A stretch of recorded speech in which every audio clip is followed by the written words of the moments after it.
श्रद्धा आफ्ताब 35 टुकड़े और फ्रिज, साक्षी साहिल 34 बार चाकू से हमला और दर्दनाक मौत, 26/11 मुंबई का आतंकी हमला 166 लोगों की मौत, 9/11 अमेरिका का आतंकी हमला 164 लोगों की मौत, भारत पाक बंटवारे के बाद ट्रेनों में भरकर आई हिंदू और सिखों की लाशें, औरतों का बलात्कार, उसके बाद आज तक चले आ रहे जबरन धर्म परिवर्तन, मौतें और स्त्रियों बच्चियों की दुर्दशा, केवल मजहब, जिहाद और इस्लामिक विस्तार के नाम पर। आज इसी जिहाद, काफिर, मुशरिक, इन सब अत्यंत विवादित टॉपिक्स पर इस्लामिक नज़रों से चर्चा करेंगे। इस्लामिक नज़रों का अर्थ है उनकी मूलभूत पुस्तकों, विचारों से, ना कि मीडिया, सोशल मीडिया और व्हाट्सएप यूनिवर्सिटी और समाज की खबरों से। वंदे मातरम, मैं जतिन, और चलिए इस चर्चा को आगे बढ़ाते हैं। एक बहुत प्रसिद्ध इतिहासकार हुए बर्नार्ड लुईस, जिनकी पुस्तक the political language of Islam, जो कि university of Chicago press, Chicago and London से प्रकाशित है। इस किताब के chapter number 4 war and peace के पृष्ठ संख्या 73 में वे लिखते हैं, जिहाद की बाध्यता का आधार मुस्लिम आविर्भाव की सार्वभौमिकता है। अल्लाह की वाणी और अल्लाह के संदेश मानव जाति के लिए हैं जिन्होंने इस्लाम स्वीकार किया है। उनका कर्तव्य है कि जो मुसलमान नहीं बने हैं उनका धर्मांतरण कराने अथवा कम से कम उनको कुचल देने के लिए बिना रुके आगे बढ़ें, जिहाद करें। ये कर्तव्य समय तथा स्थान की सीमा से परे हैं। जिहाद तब तक चलता रहना चाहिए जब तक कि संपूर्ण विश्व या तो इस्लामी मजहब को स्वीकार ना कर ले अथवा इस्लामी राज्य के सत्ता के अधीन ना आ जाए।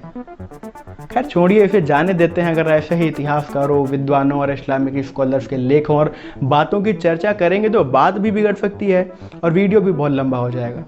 हम चलते हैं सीधा कुरान की आयतों पर। इस पूरे वीडियो में पवित्र कुरान की जिन आयतों का जिक्र होगा उनमें लगातार कई बार काफिर, कुफार, कुफ्र, मुशरिक जैसे शब्दों का प्रयोग बार बार देखने को मिलेगा। तो बेहतर यही है कि हम पहले से ही जान लें कि इनका वास्तविक अर्थ होता क्या है। काफिर को कहीं और समझने की जरूरत नहीं है, क्योंकि स्वयं कुरान में ही इसकी परिभाषा दे रखी गई है। कुरान की आयत अन-निसा अध्याय 4 आयत 150 और 51 में बताया गया है कि बेशक जो लोग खुदा और उसके रसूलों से इनकार करते हैं और खुदा और उसके रसूलों में तफरका डालना चाहते हैं और कहते हैं कि हम बाज पैगंबरों पर ईमान लाए हैं और बाज का इनकार करते हैं और चाहते हैं कि इस कुफ्र व ईमान के दरमियान एक दूसरी राह निकलें, यही लोग हकीकतन काफिर हैं और हमने काफिरों के वास्ते जिल्लत देने का अज़ाब तैयार कर रखा है। अर्थात वो लोग जो खुदा और उसके रसूलों को इनकार करते हों, मतलब उनमें भरोसा ना रखते हों। अब हिंदुओं में, सिखों में या अन्य किसी भी धर्म इस्लाम के अलावा कोई अल्लाह की इबादत करता है क्या? और मान लीजिए अगर वह अल्लाह में आस्था रखता है तो अगर वह हिंदू है तो मूर्तियों के सामने सर तो झुकाता ही होगा। और ये बात इस्लाम में कतई नागवारा है और इस्लामिक दर्शन के अनुसार अल्लाह के अलावा और कोई इबादत के लायक नहीं है। और जो अल्लाह के अलावा और किसी भी ईश्वर में आस्था रखते हैं या अगर वे नास्तिक ही हैं तब भी वे काफिर हैं।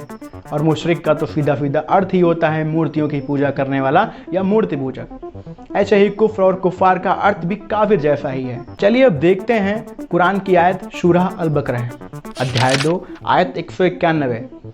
तुम उन मुशरिकों को जहां पाओ मार ही डालो, बस अगर वह तुमसे लड़ें तो बेखटके तुम भी उनको कत्ल करो, काफिरों की यही सजा है। 190 कहता है, और जो लोग तुमसे लड़ें तुम भी खुदा की राह में उनसे लड़ो और जाति ना करो, क्योंकि खुदा जाति करने वालों को हरगिज दोस्त नहीं रखता। ऐसे ही 54 है, और जो लोग खुदा की राह में मारे गए उन्हें कभी मुर्दा ना कहना, बल्कि वह लोग जिंदा हैं मगर तुम उनकी जिंदगी की हकीकत का कुछ भी शऊर नहीं रखते। सूरह अली इमरान अध्याय 3 आयत 144। फिर लड़ाई से जी क्यों चुराते हो? और मोहम्मद तो सिर्फ रसूल है, खुदा नहीं। इनसे पहले बहुतेरे पैगंबर गुजर चुके हैं। फिर क्या अगर मोहम्मद अपनी मौत से मर जाए या मार डाले जाएं तो तुम उल्टे पांव अपने कुफ्र की तरफ पलट जाओगे? और जो उल्टे पांव फिरोगे भी तो समझ लो हरगिज़ खुदा का कुछ नहीं बिगड़ेगा और अनकरीब खुदा का शुक्र करने वालों को अच्छा बदला देगा। ऐसे 156 है, ऐ ईमानदारों उन लोगों के ऐसे ना बनो जो काफिर हो गए हैं, भाई बंद उनके परदेश में निकले हैं या जिहाद करने गए और वहां मर गए तो उनके बारे में कहने लगे कि वह हमारे पास रहते तो ना मरते और ना मारे जाते। और ये इस वजह से कहते हैं ताकि खुदा इस ख्याल को उनके दिलों में बाइफ़ हसरत बना दे। और यूं तो खुदा ही जिलाता और मारता है और जो कुछ तुम करते हो खुदा उसे देख रहा है। 157 है, और अगर तुम खुदा की राह में मारे जाओ या अपनी मौत से मर जाओ तो बेशक खुदा की बख्शीश और रहमत इस माल व दौलत से जिसको तुम जमा करते हो जरूर बेहतर है।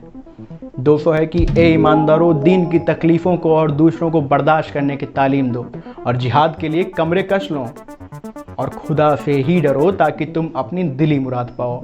सूरह अन-निसा अध्याय 4 आयत 89। उन लोगों की ख्वाहिश तो यह है कि जिस तरह वह काफिर हो गए तुम भी काफिर हो जाओ, ताकि तुम उनके बराबर हो जाओ। बस जब तक वह खुदा की राह में हिजरत ना करें तो उनमें से किसी को दोस्त ना बनाओ, फिर अगर वह उससे भी मुंह मोड़ें तो उन्हें गिरफ्तार करो और जहां पाओ उनका कत्ल करो। उनमें से किसी को ना अपना दोस्त बनाओ ना मददगार। ऐसे ही 94 है, ए ईमानदारों, जब तुम खुदा की राह में जिहाद करने को सफ़र करो तो किसी के कत्ल करने में जल्दी ना करो, बल्कि अच्छी तरह जांच कर लिया करो। और जो शख्स इजहारे इस्लाम की गर्व से तुम्हें सलाम करे तो तुम बेसोचे समझे ना कह दिया करो कि तू ईमानदार नहीं है। इससे जाहिर होता है कि तुम फ़क्त दुनियावी अशाइश की तमन्ना रखते हो, मगर इसी बहाने कत्ल करके लूट लो और फिर ये नहीं समझते कि अगर यही है तो खुदा के यहाँ बहुत सी गनीमतें हैं। मुसलमानों, पहले तुम खुद भी तो ऐसे ही थे, फिर खुदा ने तुम पर एहसान किया कि तुम बेखटके मुसलमान हो गए। गरज खूब छानबीन कर लिया करो, बेशक खुदा तुम्हारे हर काम से खबरदार है। 95 है, माजूर लोगों के सिवा जिहाद से मुंह छिपा के घर में बैठने वाले और खुदा की राह में अपनी जान व माल से जिहाद करने वाले हरगिज़ बराबर नहीं हो सकते, बल्कि अपनी जान व माल से जिहाद करने वालों को घर बैठे रहने वालों पर खुदा ने दर्जे के एतबार से बड़ी फजीलत दी है। अगरचे खुदा ने सब ईमानदारों से ख्वाह जिहाद करें या ना करें भलाई का वायदा कर लिया है, मगर गाजियों को खाना नशीनों पर अजीम सवाब के एतबार से खुदा ने बड़ी फजीलत दी है। अध्याय 4 आयत 102, और ए रसूल, तुम मुसलमानों में मौजूद हो और लड़ाई हो रही हो कि तुम उनको नमाज पढ़ाने लगो, तो 2 गिरोह करके एक को लड़ाई के वास्ते छोड़ दो और उनमें से एक जमात तुम्हारे साथ नमाज पढ़े और अपने हरबे तैयार अपने साथ लिए रहे। फिर जब पहली रकत के सजदे कर दूसरी रकत फुरात पढ़ ले तो तुम्हारे पीछे पुष्ट पनाह बने और दूसरी जमात जो लड़ रही हो और जब तक नमाज नहीं पढ़ने आई है तुम्हारे दूसरी रकत में तुम्हारे साथ नमाज पढ़े और अपनी हिफाजत की चीज़ें और अपने हथियार नमाज में साथ लिए रहे। कुफार तो यही चाहते हैं कि काश अपने हथियारों और अपने साज व सामान से जरा भी गफलत करो तो एक बारगी सबके सब तुम पर टूट पड़े। हाँ, अलबत्ता उसमें कुछ मुजायका नहीं कि इत्तेफाकन तुमको बारिश के सबब से कुछ तकलीफ पहुंचे या तुम बीमार हो, अपने हथियार नमाज में उतार कर रख दो और अपनी हिफाजत करते रहो। और खुदा ने तो काफिरों के लिए जिल्लत का अज़ाब तैयार कर रखा है। सूरह अल-अनफाल अध्याय 8 आयत 15, ए ईमानदारों, जब तुमसे कुफार के मैदान में जंग मुकाबला हो तो खबरदार उनकी तरफ पीठ न करना। 17 है, और मुसलमान हो, उन कुफार को कुछ तुमने तो कत्ल किया नहीं बल्कि उनको तो खुदा ने कत्ल किया। और ए रसूल, जब तुमने तीर मारा तो कुछ तुमने नहीं मारा बल्कि खुदा ने तीर मारा, और ताकि अपनी तरफ से मोमिनीन पर खूब एहसान करे, बेशक खुदा सबकी सुनता और सब कुछ जानता है। 39 है, मुसलमानों, काफिरों से लड़े जाओ यहाँ तक कि कोई फसाद बाकी ना रहे और बिल्कुल सारी खुदाई में खुदा ही खुदा का दीन हो जाए। फिर अगर ये लोग फसाद से ना बाज आएं तो खुदा उनकी कार्रवाइयों को खूब देखता है। अध्याय 8 आयत 41, और जान लो कि जो कुछ तुम माल लड़कर लूटो तो उनमें का 5वां हिस्सा मखसूस खुदा और रसूल के कराबदारों और यतीमों और मस्कीनों और परदेसियों का है। अगर तुम खुदा पर और उस गैबी इमदाद पर ईमान ला चुके हो जो हमने खास बंदे मोहम्मद पर फैसले की जंग बदर में नाजिल की थी, जिस दिन मुसलमान और काफिरों की 2 जमातें बाहम गुथ गई थीं, और खुदा तो हर चीज से कादिर है। अध्याय 8 आयत 60 कहती है, और मुसलमानों, तुम कुफार के मुकाबले के वास्ते जहां तक तुमसे हो सके अपने बाजू के जोर से और बंधे हुए घोड़े से लड़ाई का सामान मुहैया करो। इससे खुदा के दुश्मन और अपने दुश्मन को उसके सिवा दूसरे लोगों पर भी अपनी धाक बढ़ा लेंगे जिन्हें तुम नहीं जानते हो, मगर खुदा तो उनको जानता है। और खुदा की राह में तुम जो कुछ भी खर्च करोगे वह तुम पूरा पूरा भर पाओगे और तुम पर किसी तरह के जुल्म नहीं किया जाएगा।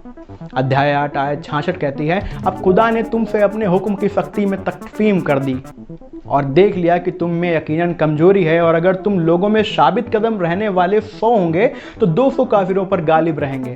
अगर तुम लोगों में से 1000 खुदा के हुक्म के 2000 काफिरों पर गालिब रहेंगे, और जंग की तकलीफों को झेल जाने वाला खुदा का साथी है। चलिए दिखाते हैं आपको मुशरिकों अर्थात मूर्ति पूजकों, काफिरों मतलब गैर मुसलमानों के लिए कुरान की सबसे भयावह आयतों में क्या लिखा है।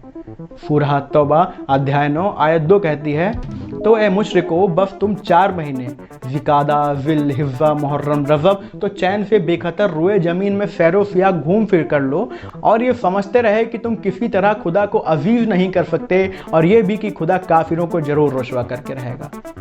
5 कहता है, फिर जब हुर्मत के 4 महीने गुजर जाएं तो मुशरिकों को जहां पाओ बेतामुल कत्ल करो और उनको गिरफ्तार कर लो और उनको कैद करो और हर घात की जगह में उनकी ताक में बैठो। फिर अगर वह लोग जब भी शिर्क करें, बाज आएं और नमाज पढ़ने लगें और ज़कात दें तो उनकी राह छोड़ दो, उनसे ताजुब ना करो, बेशक खुदा बड़ा बख्शने वाला है। अध्याय 9 आयत 14 कहता है, इनसे बेखौफ खतरा लड़ो, खुदा तुम्हारे हाथों उनकी सजा करेगा और उन्हें रुसवा करेगा और तुम्हें उन पर फतेह अता करेगा और ईमानदार लोगों के कलेजे ठंडा करेगा। 29 है कि अहले किताब में से जो लोग ना दिल से ही खुदा पर ईमान रखते हैं और ना रोजे अखरत और ना खुदा और उसके रसूलों की हराम की हुई चीज़ों को हराम समझते हैं और ना सच्चे दीन से इख्तियार करते हैं, उन लोगों से लड़े जाओ यहाँ तक कि वह लोग जलील होकर अपने हाथ से जजिया दें। 11 कहता है, तो अगर अभी मुशरिक से तौबा करें और नमाज पढ़ने लगें और ज़कात दें तो तुम्हारे दीनी भाई हैं। और हम अपने आयतों को वाकिफकार लोगों के वास्ते तफसील बयान करते हैं। सूरह अल-हज अध्याय 22 आयत 78 कहता है, ताकि तुम कामयाब हो और जो हक जिहाद करने का है खुदा की राह में जिहाद करो। उसी ने तुमको बरगुजीदा किया है और उम्र दीन में तुम पर किसी तरह की शक्ति नहीं की। तुम्हारे बाप इब्राहिम ने मजहब को तुम्हारा मजहब बना दिया। उसी खुदा ने तुम्हारे पहले से मुसलमान फरमानदार बंदे ना रखा और कुरान में भी तो जिहाद करो ताकि रसूल तुम्हारे मुकाबले में गवाह बने और तुम पाबंदी से नमाज पढ़ा करो और ज़कात देते रहो।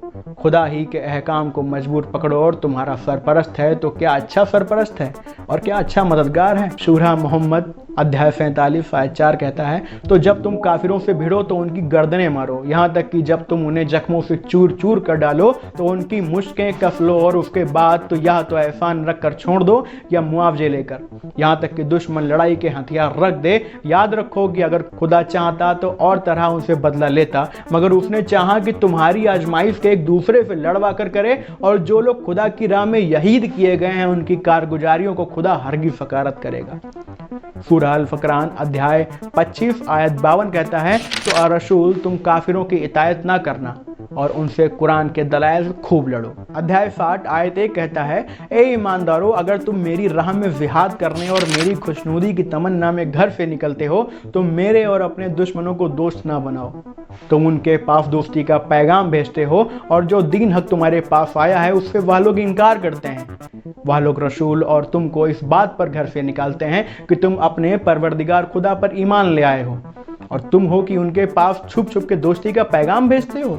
हालांकि तुम कुछ भी छुपा कर या बिल ऐलान करते हो, मैं उससे खूब वाकिफ हूँ और तुमसे जो शख्स ऐसा करे तो वह सीधी राह में यकीनन भटक गया।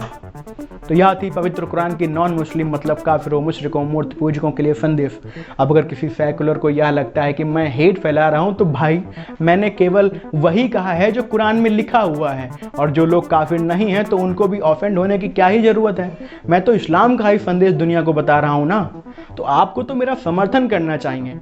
और अगर आपको यह कहना है कि इन आयतों का अर्थ वह नहीं जो पढ़ने में समझ आ रहा है तो भाई मेरा आपसे हाथ जोड़कर निवेदन है कि प्लीज कृपा करके यह बातें मुझे न समझाकर उन जिहादी कट्टरों को जरूर समझाइए जिन्होंने इन्हीं बातों को ढाल बनाकर सदियों से मजहबी आतंक, अशांति, गैर मुस्लिम औरतों के साथ बलात्कार, भारत में मुगलों के समय से लाखों लोगों का इस्लाम न स्वीकार करने को लेकर कत्लेआम, धर्म परिवर्तन को लेकर युद्ध करते रहे हैं और आज भी लव जिहाद और लैंड जिहाद जैसे विभिन्न मुद्दे पर मीडिया में छाए हुए हैं।